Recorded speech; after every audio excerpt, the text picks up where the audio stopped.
അപ്രതീക്ഷിത നിയമ നടപടിയുമായി രംഗത്തെത്തിയിരിക്കുകയാണ് American president Donald Trump.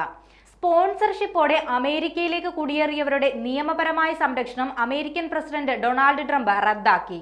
Cuba, Haiti, Nicaragua, Venezuela എന്നിവിടങ്ങളിൽ നിന്ന് അമേരിക്കയിലേക്ക് കുടിയേറിയവരുടെ നിയമപരമായ സംരക്ഷണമാണ് റദ്ദാക്കിയത്.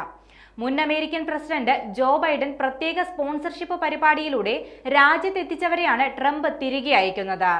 ഏപ്രിൽ 24-ാം തീയതിക്ക് മുൻപ് രാജ്യം വിടണമെന്നാണ് ഇവർക്ക് നൽകിയിരിക്കുന്ന നിർദ്ദേശം. 5,30,000 കുടിയേറ്റക്കാരുടെ താൽക്കാലിക നിയമപരമായ സംരക്ഷണം റദ്ദാക്കുമെന്നാണ് പ്രഖ്യാപിച്ചിരിക്കുന്നത്. 2022 ഒക്ടോബർ മുതൽ സ്പോൺസർഷിപ്പോടെ അമേരിക്കയിലെത്തിയ ആളുകൾക്ക് US-ൽ താമസിക്കാനും ജോലി ചെയ്യാനും 2 വർഷത്തെ വർക്ക് പെർമിറ്റിന് അനുമതി നൽകിയിരുന്നു. മുൻ പ്രസിഡന്റ് ജോ ബൈഡന്റെ കീഴിലാണ് ഈ ഉത്തരവ് നടപ്പിലാക്കിയത്. US-ൽ കഴിയുന്നവരെയും പദ്ധതിക്ക് കീഴിൽ വരുന്നവരെയും പുതിയ നിയമം ബാധിക്കും.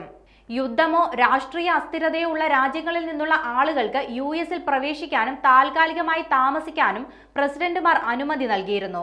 ഇത് അവസാനിപ്പിക്കുന്നതിനുള്ള ട്രംപ് ഭരണകൂടത്തിന്റെ തീരുമാനമാണിതെന്ന് റിപ്പോർട്ടുകൾ പറയുന്നുണ്ട്.